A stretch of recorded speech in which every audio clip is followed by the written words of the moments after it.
কুরআনে বর্ণিত ৫ মহিষী নারী। তারা হলেন সেই ৫ জন মহিষী নারী যাদের ব্যাপারে কুরআনে কারিমে আলোচনা এসেছে।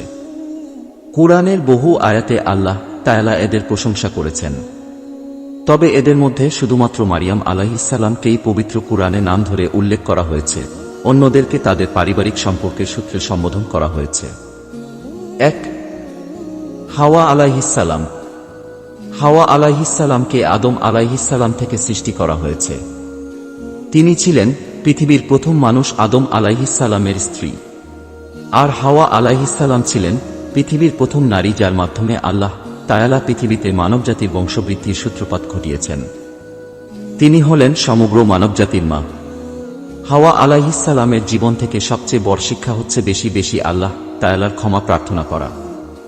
একজন মুমিন আর কাফেরের মধ্যে প্রধান পার্থক্য হল মুমিন সর্বদা আল্লাহ তাআলার ক্ষমা প্রার্থনা করে ও তার দয়া চায়।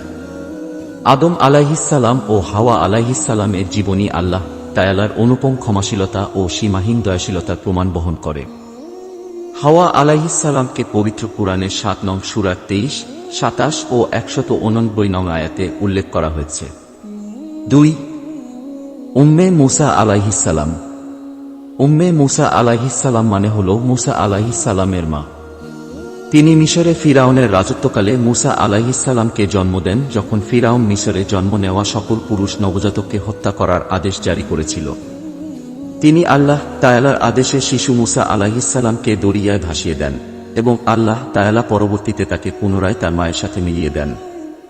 উম্মে মূসা আলাইহিস সালাম আল্লাহ তাআলার উপর অবিচল আস্থা স্থাপনের দিক থেকে পৃথিবীর সকল নারীর জন্য এক মহান আদর্শ। তার জীবন থেকে সবচেয়ে বড় শিক্ষা হল তৎক্ষণাৎ বুঝে না আসলেও সবসময় আল্লাহ তাআলার পরিকল্পনা মেনে নেওয়া ও তার রহমতের আশা রাখা।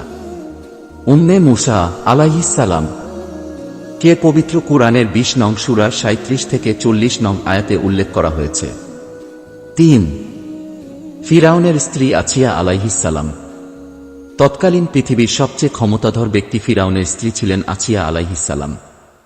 তিনি দরিয়ার পারে শিশু মূসা আলাইহিস সালাম কুড়িয়ে পান ও তাকে ফিরাউনের কাছে নিয়ে আসেন। যেহেতু আছিয়া আলাইহিস সালাম নিঃসন্তান ছিলেন, তাই তিনি শিশু মূসা আলাইহিস সালামকে পালক পুত্র হিসেবে গ্রহণ করতে ফিরাউনকে অনুরোধ করেন এবং আল্লাহ তাআলার ইচ্ছায় মূসা আলাইহিস সালাম আছিয়া আলাইহিস সালাম এর কাছেই লালিত পালিত হন।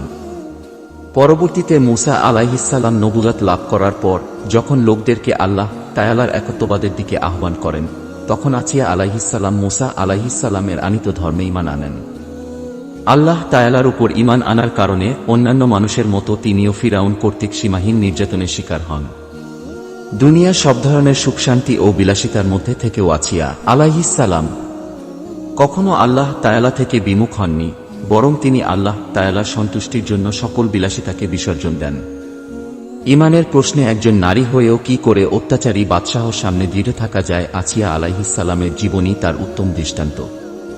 তার জীবনী থেকে পৃথিবীর সকল নারীর জন্য রয়েছে আল্লাহ তাআলার সন্তুষ্টির উদ্দেশ্যে নিজের সুখ শান্তি বিসর্জন দেওয়ার এক সুমহান শিক্ষা।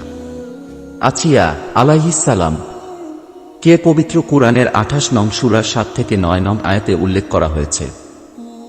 ৪ মূসা আলাইহিস সালামের স্ত্রী।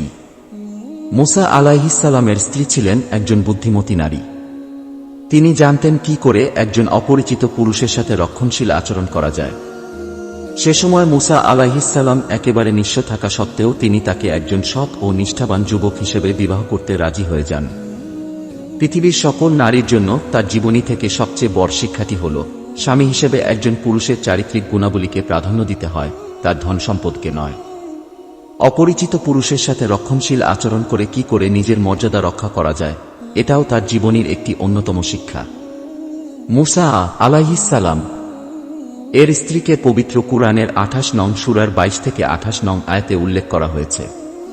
৫ মারিয়াম আলাইহিস সালাম।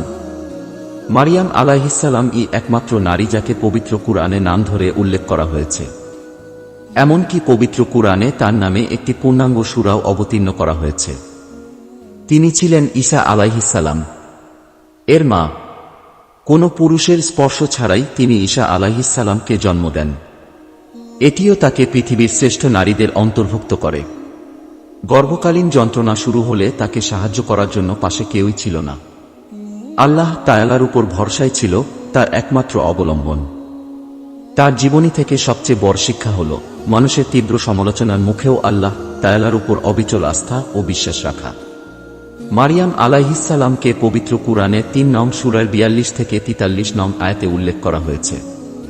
এছাড়াও তার নামে পবিত্র কুরআনে একটি সূরাও রয়েছে। এছাড়াও নবীজি সাল্লাল্লাহু আলাইহি ওয়াসাল্লাম এর স্ত্রীগণ সহ পবিত্র কুরআনে আরও অনেক নেককার নারীর কথা উল্লেখ করা হয়েছে, যাদের জীবনালেখ্য অধ্যয়ন করে পৃথিবীর সকল নারী পেতে পারে সুপথের দিশা।